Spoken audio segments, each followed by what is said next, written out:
Ya, tapi lagi-lagi betapa banyak orang menjanji tapi tidak melaksanakan janji itu dengan baik. Tapi berapa banyak orang juga membuat janji tapi tidak menunaikannya, maka dia.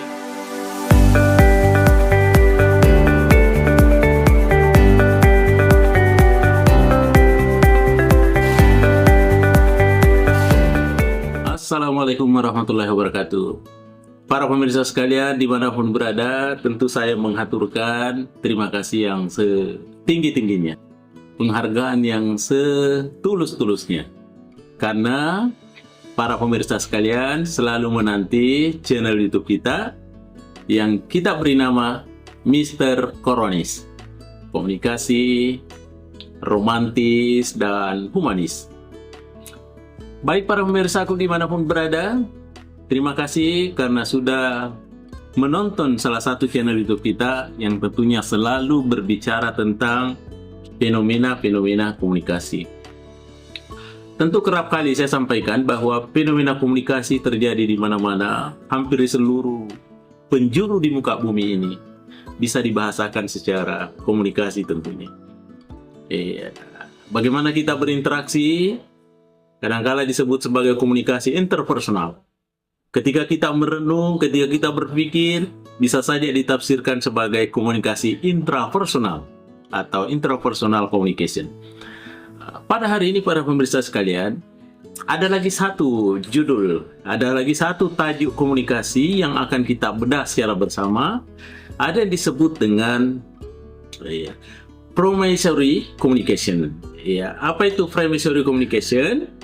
Yaitu komunikasi janji.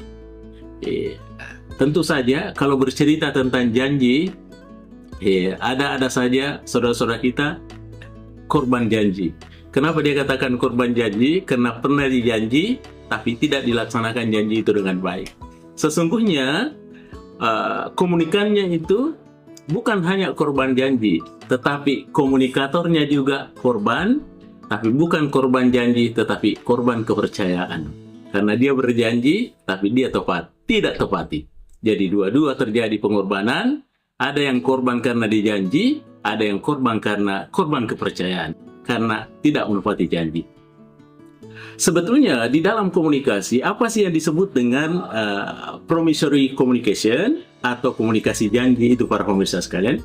Adalah satu bentuk interaksi yang berorientasi pada masa depan, di mana seseorang komunikator secara sadar mengikatkan dirinya secara moral kepada audiens, kepada sosial, atau kepada hukum untuk melakukan atau tidak melakukan satu tindakan tertentu di masa mendatang.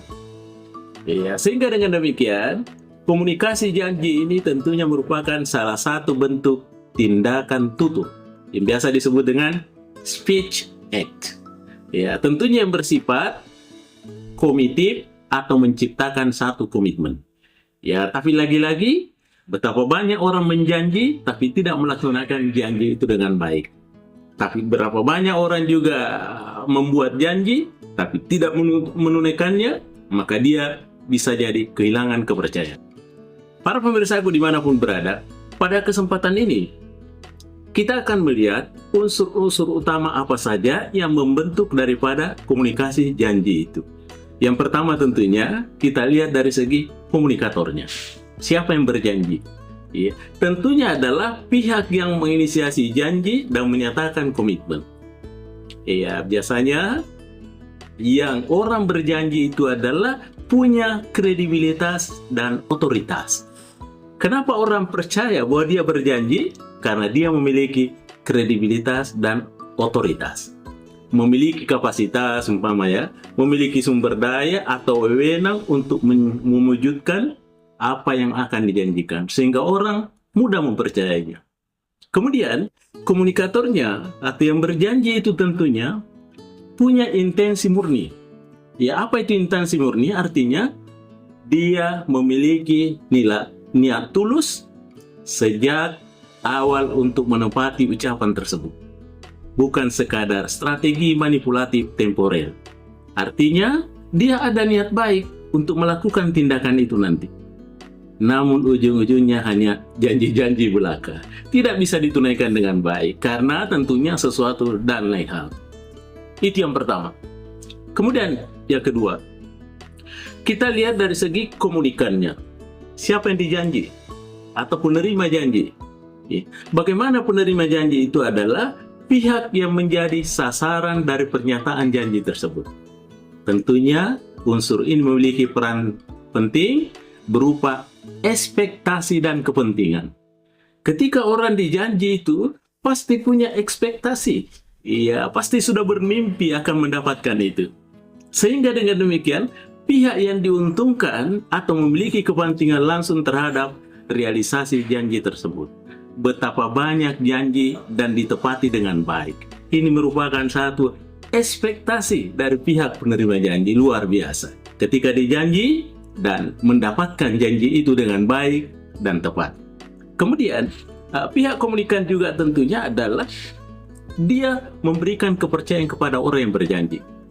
Ya, komunikan harus menerima dan mempercayai pernyataan tersebut agar komunikasi janji ini bermakna secara sosial. Itu yang kedua. Yang ketiga, ya, pesan janji. Apa kontennya, komitmennya?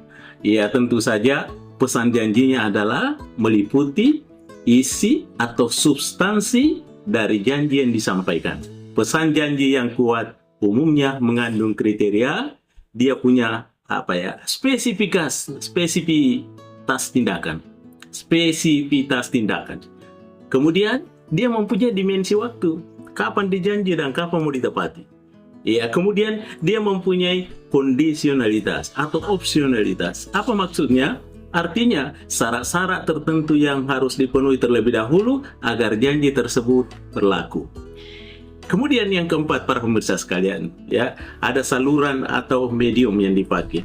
Sarana yang digunakan tentunya untuk menyampaikan janji ini yang menentukan tentunya tingkat formalitas dan kekuatan hukumnya. Apa maksudnya? Apakah dia menjanji secara lisan saja? Atau dia menjanji secara tertulis atau sifatnya dokumenter? Atau dia menjanji sifatnya simbolik atau ritual? Bagaimana itu simbolik dan ritual? Ya, itu yang kadang-kala menggunakan sumpah di bawah kitab suci atau jabat tangan umpamanya, atau tradisi adat tertentu untuk memperkuat kesakralan komitmen. Dan yang terakhir, para pemirsa sekalian, apa ciri khasnya komunikasi janji? Yang tentunya ada efek yang terjadi, efek hubungan. Ya, apa efeknya? Ya, efeknya tentu ada dampak psikologi dan sosial yang langsung terbangun begitu janji diucapkan. Ya, tentu ada keterikatan moral. Ya, ketika kita menjanji pasti ada keterikatan moral. Dan yang kemudian yang kedua, tentu ada pertaruhan reputasi. Artinya terjadi perubahan tingkat kepercayaan. Jika ditepati, maka hubungan akan menguat. Jika janji diingkari, maka tentunya melahirkan kekecewaan, konflik, bahkan runtuhnya kredibilitas secara permanen. Makanya, kalau berani berjanji, berusahalah berani tepati. Supaya pihak yang dijanji itu maksimal ekspektasinya. Dan bukan cuma itu saja, berarti kita menambah kita punya kepercayaan terhadap orang, ya, terhadap yang dijanji. Iya. Baik, para pemirsaku sekalian dimanapun berada, saya kira inilah yang terkait dengan komunikasi janji. Pada prinsipnya, komunikasi janji itu adalah bukan hanya sekedar menyampaikan sesuatu kepada orang, tetapi itu merupakan jembatan etis yang menghubungkan kata-kata hari ini dengan tindakan masa depan. Menjadikannya salah satu fondasi utama dalam membangun kepercayaan, tentunya kepercayaan secara interpersonal maupun kepercayaan secara institusional. Baik, para pemirsaku dimanapun berada, terima kasih atas segala atensinya.